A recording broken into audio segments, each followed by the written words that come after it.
বাংলাদেশ সীমান্তে ভারত কাঁটাতারে বেড়া দিতে চাইলে কূটনীতিক পর্যায়ে আলোচনা হতে হবে বলে উল্লেখ করে স্বরাষ্ট্রমন্ত্রী সালাউদ্দিন আহমেদ বলেছেন, এখন পর্যন্ত ভারতের পক্ষ থেকে এ বিষয়ে বাংলাদেশকে কিছু জানানো হয়নি।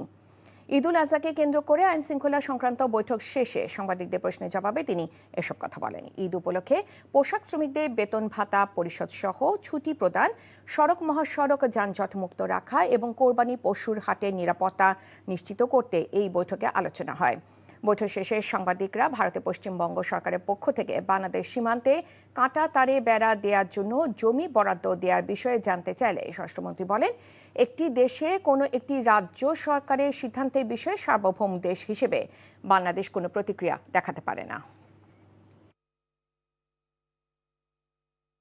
কোনো দেশের অঙ্গরাজ্যের একটা নির্বাচন, স্থায়ী নির্বাচন কি হলো, তার ফলাফল কি হলো, সেটার প্রভাব কি হবে, সেটা তাদের সম্পূর্ণ আভ্যন্তরীণ ব্যাপার।